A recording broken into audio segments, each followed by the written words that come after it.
আসসালামু আলাইকুম। HSC 27 batch, তোমাদের প্রত্যেকেরই কলেজের কিন্তু হাফ ইয়ারলি এক্সাম হয়ে গেছে।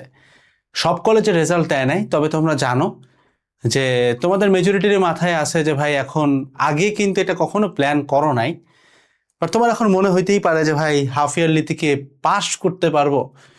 মানে কতটার ওয়েট আমি বুঝি ভাই, মানে তোমার জায়গাতে দাঁড় করে আমি বুঝি, কারণ সিমিলার একটা গল্প আমার নিজের আছে। আমি অনেকবার চেষ্টা করছি যে মানে অ্যাটলিস্ট 24 ব্যাচ, 25 ব্যাচ, 26 ব্যাচকেও এই গল্পটা একবার বলে ফেলতে, বাট ওরা যখন এই স্টেজে ছিল তখন আমি এটা বলার জন্য এই লেভেলে মেন্টালি প্রিপেয়ার ছিলাম না যে গল্পটা আমি আসলে শেয়ার করে ফেলতে পারবো।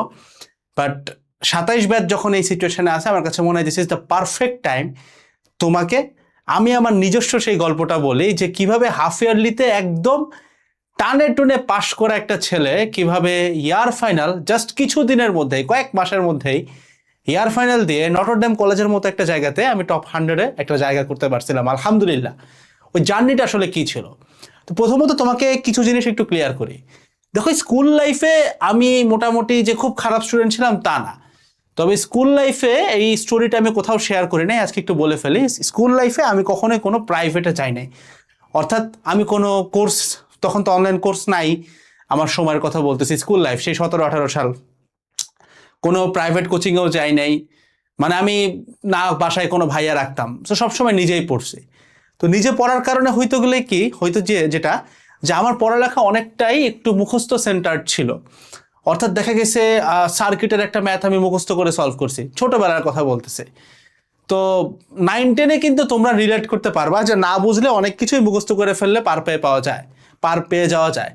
বাট সেই একই জিনিসটা যখন তুমি ইন্টারমিডিয়েট কিংবা অ্যাডমিশনের কনটেক্সটে চিন্তা করবা, মুখস্থ করে পার পাওয়াটা ইম্পসিবল। তো আমি তোমাকে এই জিনিসটা বলতেছি, এটা আমি আসলে মেন্টালি প্রিপেয়ার্ড হয়ে এসে বলতেছি, জাস্ট আমি চাই তোমাকে হেল্প করতে, এই কারণে বলতেছি। দেখো, ইন্টারের শুরুতে আমি যখন নটরডেমে আসলাম, নটরডেমের ভর্তি পরীক্ষায় কিন্তু ইন্টার লেভেলের কিছু আসে না, ওই ম্যাট্রিকের জিনিসপত্র থাকে। তাছাড়া তাকদির এখানে অনেক বড় একটা বিষয় হিসেবে কাজ করে। তো আমার ওই টাইমে নটরডেমে পড়ার এমনি একটা ইচ্ছা ছিল ফ্যামিলি থেকে, তাই আমি নটরডেমে গেছি। নটরডেম ছাড়া বাইরে মেলা অনেক ভালো কলেজ আছে, বাট এনডিসিতে কম্পিটিশনটা একটু প্যারা দেয়। তো আমি যখন এনডিসিতে ঢুকলাম, আমি একদম আল্লাহর কসম দিয়ে বলতেছি একটা কথা, যে আমি তোমার চলতরিত তুমি আমাদের চলতরিতের ক্লাসের ভিউজ দেখছো আই গেস অনেক বেশি, কিন্তু আমার কথা বলতেছি ব্যক্তিগত তখনকার কথা, এটা হচ্ছে আমি হাফ ইয়ারলির আশপাশে বলতেছি, হাফ ইয়ারলির আশপাশে। তো হাফ ইয়ারলিতে তো আর চলতরিত থাকে না সিলেবাসে, তার সাথে বিপদে পড়ি নাই, কিন্তু পরবর্তীতে আমার তখনকার কনসেপ্ট বোঝাচ্ছি। চলতরিতে তোমার বেসিক যে সার্কিট থাকে, যে কোনটা শ্রেণী সমবায় কোনটা সমান্তরাল সমবায়, এইটার যে একদম বেসিক, আমি কিন্তু কোনো জটিলে যাচ্ছি না, একদম বেসিক সার্কিটের যে কম্বিনেশন, এই কম্বিনেশনে গেলে আমি প্যাচ খেয়ে যেতাম। শ্রেণী সমবায় কোনটা, সমান্তরাল কোনটা, এই জায়গাতে আমি প্যাচ খেয়ে যেতাম। মানে এটা আমার মহান আল্লাহ সাক্ষী, এই সিচুয়েশনে আমি তখন ছিলাম। অর্থাৎ আমার বেসিক এত খারাপ ছিল, আমি যে এনডিসিতে চান্স পাইছিলাম তখন ওই পরীক্ষাতেও এই কোশ্চেন আসছিল না, হাফ ইয়ারলিতেও আসছিল না। বাট জাস্ট নর্মালি চিন্তা করো, যেই ছেলে জাস্ট 9-10 থেকে তোমরা সার্কিট পড়ে আসছো, সেই সার্কিট আমার বেসিক এই জায়গায় ছিল। ওইখান থেকে কিভাবে এই জিনিসটা আমি রিক্যাপ করলাম, ইয়ার ফাইনালে টপ 100-এ আসলাম, দেন বুয়েটে চান্স পেলাম, তোমাদেরকে পড়াচ্ছি। আমাদের এখন সব থেকে বেশি ভিউজ কন্টেন্ট মনে হয় চলতরিতেই হবে। একাডেমিক অ্যাডমিশন ফাউন্ডেশন ক্লাসের কথা বলতেছি, যেটা মার্চ করা, মাত্র 3.5 ঘন্টায় পুরা চ্যাপ্টার খাইছি আমরা। সো এই আসলে মানে জার্নিটা কি ছিল, কিরকম ছিল। তো বেসিক্যালি আমি এখানে প্রথমে আমার কয়েকটা ফ্রেন্ডের নাম একদম কৃতজ্ঞ চিত্তে স্মরণ করি। মানে মহান আল্লাহ আমাকে তাদের সাথে রাখছিল, এটা আমার জন্য একটা, বলতে পারি আল্লাহর কাছ থেকে একটা আমার জন্য নিয়ামতের মতো ছিল। তারা আমাকে অনেক বেশি হেল্প করছে। হাসিব ভাই বলতেছে, আসিফ, আহসানুল হক হাসিব আর কি, ও এখন কুয়েটে আছে। হামিম আয়ান কুয়েটে আছে। সৌরভ মাহমুদ খান, ও হচ্ছে এখন ঢাবিতে আছে। এই 3টা ফ্রেন্ড। আরেকজন আছে ফারদিন ফাইজ উৎস, এখন স্যার সলিমুল্লাহ মেডিকেল কলেজ আছে। 4টা ফ্রেন্ড। এই 4জন না থাকলে আমার কখনোই এই পুশটা আমি হাফ ইয়ারলির পরে যায় পাইতাম না। তখন সবার তো আশপাশে ফ্রেন্ড থাকে না। আমি ওই যে ফ্রেন্ড থেকে 100% হেল্প পাই গেছি, ব্যাপারটা এরকম না। আমি নিজস্ব কিছু স্ট্র্যাটেজিক্যাল ওয়েতে আগাইছিলাম, এবং খুব কম সময়ে জাস্ট 7টা স্ট্র্যাটেজি ফলো করছি, জাস্ট 7টা। প্রত্যেকটা স্ট্র্যাটেজির আজকে ব্যাখ্যা করব।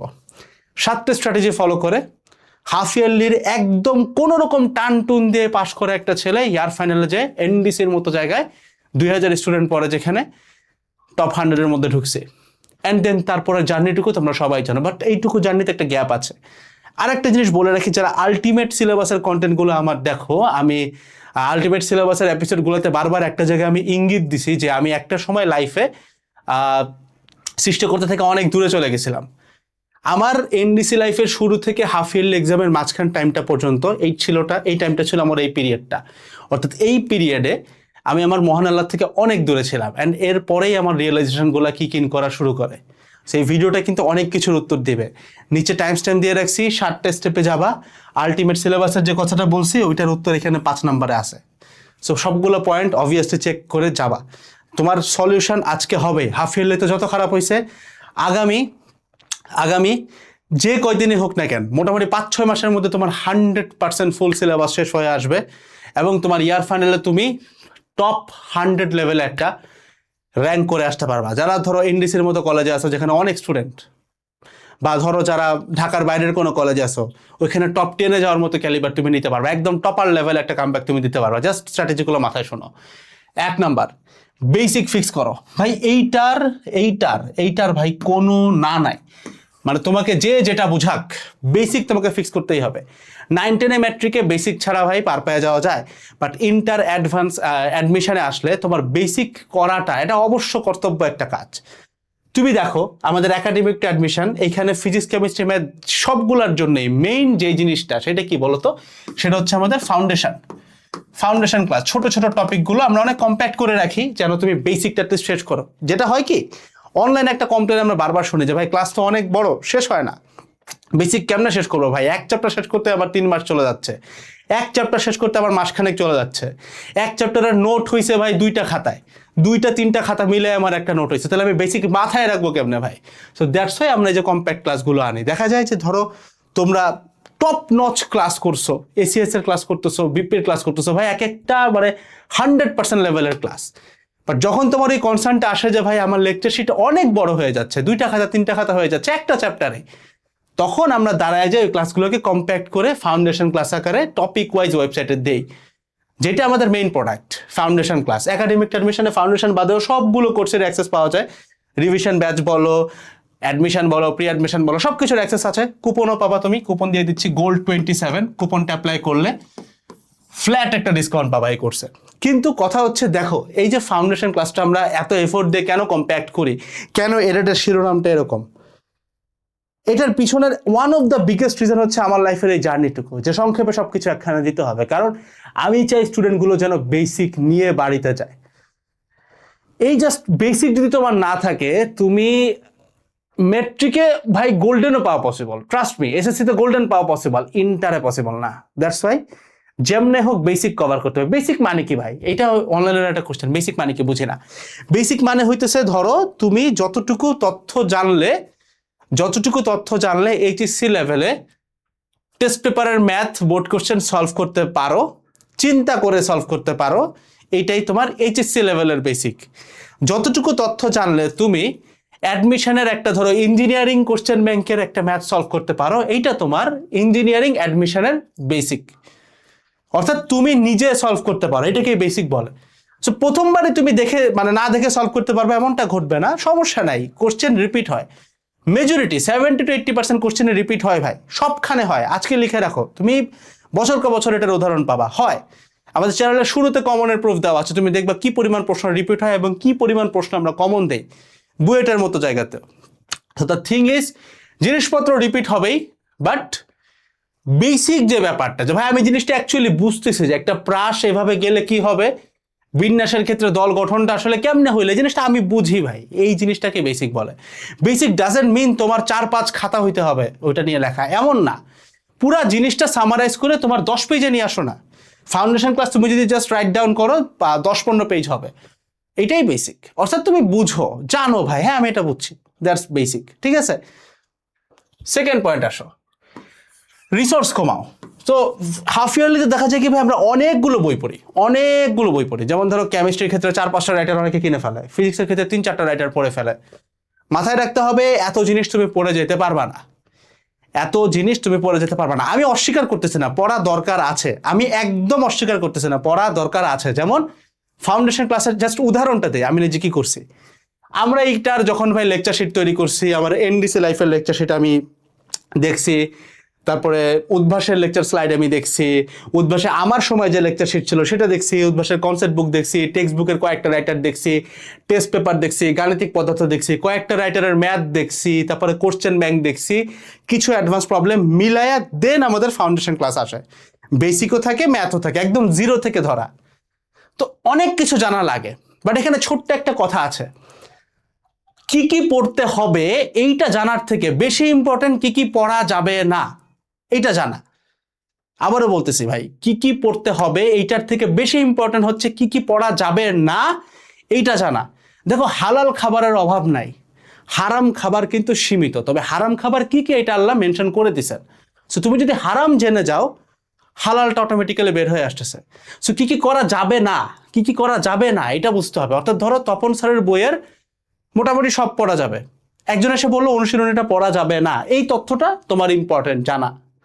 আমি বলতেছি না তপনেরটা অনুশীলনে পড়া যাবে না, বাট আমি বুঝাচ্ছি। ধরো সঞ্জিত কুমার গুহ স্যারের কেমিস্ট্রি প্রবলেমে থিওরি পড়া যাবে, বাট কিছু কিছু জায়গায় বিশেষ দ্রষ্টব্য থাকে, বিশাল একটা ম্যাথ থাকে, ওইটা করা যাবে না। যদি বইয়ের টপ 10 টার্গেট থেকে করো, আদারওয়াইজ করা যাবে না। অর্থাৎ কি কি করা যাবে না এটা বুঝতে হবে। সে যেখানে যেখানে না বোধক শব্দ আছে ওই জিনিসগুলো বাদ দিয়েই তৈরি করছে আমরা ফাউন্ডেশন। কথাটা বুঝছো? অর্থাৎ রিসোর্সটা কমাইতে হবে। হ্যাঁ, অনেক বই তুমি কিনে ফেলছো, বই ফেলে দিতে হবে না, বই বিক্রিও করতে হবে না, তবে অ্যাটলিস্ট এতটুকু জ্ঞান তোমাকে অ্যাটলিস্ট অনলাইন থেকে হইলে হোক, বা নিজে জেনে হইলে হোক, কিংবা কোনো সিনিয়র ভাইয়ের সাথে হেল্প নিয়ে হোক, কিংবা কোনো একটা হেল্প নিয়ে হোক, সহায়তা নিয়ে হোক, তোমাকে বুঝতে হবে যে কতটুকু আমার পড়া লাগবে, কতটুকু পড়া যাবে না। ইন্টার অ্যাডমিশনের সিলেবাস মহাসাগরের মতো, এটার কোনো লিমিট নাই, কোনো সিলেবাস নাই। অ্যাকচুয়াল কথা ভাই, শেষ হবে না, সারা জীবন পড়তে পারবা। সো তোমাকে জানতে হবে কতটুকু বাদ দিতে হবে, কতটুকু বাদ দিতে হবে। আমাদের উদ্ভাসের একজন সিনিয়র ভাই খুব পপুলারলি কথাটা বলতেন, এখন অনলাইনে খুব ফেমাস, নাম নিচ্ছি না, জাস্ট ভাইয়ের একটা লাইন বলি। ভাইয়া বলতেন, admission is not a process of selection but a process of elimination.